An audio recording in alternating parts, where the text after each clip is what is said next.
궁금했던 세계의 반응, 글로벌 리플, 글리 시작하겠습니다. 드디어 사회적 거리두기가 종료되었습니다.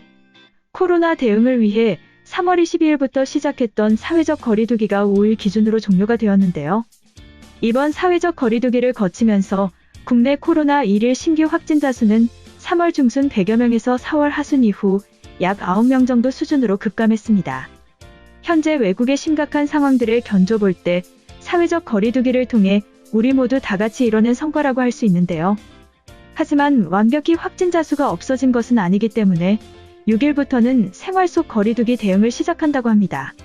생활 속 거리두기는 기존의 사회적 거리두기와 다른 점은 일상생활과 사회경제활동을 보장하되 개개인과 사회 모두가 방역을 책임진다는 의미로 경제적 활동까지 제한이 되었던 기존과는 다르게 평소와 같은 생활 수준을 이어가지만 각자 책임감을 갖고 개인의 방역을 신경 쓰는 운동입니다. 아직 완전히 종식된 것은 아니기 때문에 끝까지 방심하면 안 되겠습니다. 이처럼 일상생활에 불편함이 없는 수준으로 안정화된 우리나라와 해외의 상황은 많이 다릅니다. 3월에 공포감이 극대화되었던 때처럼 외국도 지금 그런 곳이 있는데요. 그중 하나가 바로 미국입니다. 미국은 현재 신규 확진자 수가 하루 2만 5천 명 수준으로 한 달 뒤에는 하루 평균 신규 확진자가 8배까지 늘어날 것이라고 예측되고 있습니다. 게다가 하루 사망자는 현재 1,750명 수준에서 한 달 후 2배가량 늘어날 수도 있다는 말까지 전해지고 있는데요. 정말 심각한 상황이라고밖에 할 수 없습니다. 이러한 탓에 미국 뉴욕시의 지하철은 노숙자들의 피난처가 되어가고 있다고 합니다. 지하철 객차 곳곳에서 노숙자들이 좌석에 누워 자는 모습을 심심치 않게 볼 수 있고 일부는 아예 이불까지 덮고 있습니다. 노숙자들은 쫓겨나면 다시 돌아와서 지하철에서 버틸 수밖에 없다고 하는데요. 그 이유는 바로 노숙자 보호소에 퍼진 코로나 바이러스 때문입니다. 한 노숙자는 노숙자 보호소는 코로나 바이러스 때문에 지옥이 펼쳐져 있다고 표현하며 지금의 상황을 보여주는데요. 하루빨리 미국뿐만 아니라 전 세계가 안정화되었으면 합니다. 한편 글로벌 영어 커뮤니티에 미국의 지하철과 한국의 지하철을 비교하는 글이 올라와 화제가 되었습니다. 지금 뉴욕의 지하철은 노숙자 때문에 도저히 이용하기 어려운 상태다. 코로나 바이러스로 인해 보호소로 가지 않고 지하철에서 살고 있는 것인데 더러워질 뿐만 아니라 노숙자로 가득 차서 타는 것도 만만치 않아. 노숙자들도 살기 위해서 저러는 것이라 어쩔 수 없는 걸 알기 때문에 답답한 상황이다. 이 혼란 속에 한국은 사회적 거리두기를 종료 선언을 했다. 그만큼 안정화되었다는 소리겠지. 얼른 한국의 방법을 배워야 한다. 이처럼 우리나라의 모습과 대비되는 뉴욕의 모습을 알려주는 글이었는데요. 해당 글에 달린 외국인 반응 살펴보겠습니다. 뉴욕 지하철에서 많은 사망자들이 속출하고 있어. 그들은 추위와 바이러스에 완전히 노출된 채로 심지어 마스크도 없이 생활한다. 이런 사회 문제는 정부의 도움이 없으면 심각해져만 갈 거야. 복지 정책 없는 미국의 빈부격차는 최악으로 달려가고 있어. 솔직히 중국 근처인 것은 알았지만 이전까지 한국이 어디에 있는지도 모르고 있었어. 코로나19의 모범적인 대처로 뉴스에 많이 나와서 한국에 관심이 생겼다.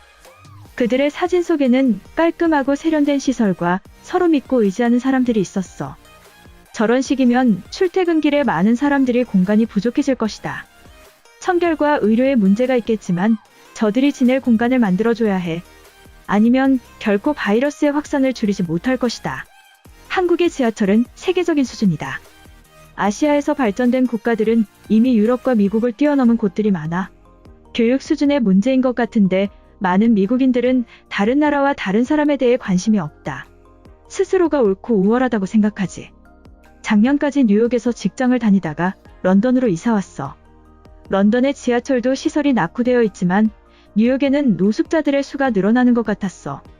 코로나로 인한 실직과 바이러스에 대한 공포는 그들을 지하철로 모여들게 했다. 지금 두 국가는 비교를 할 수가 없는 상황이야.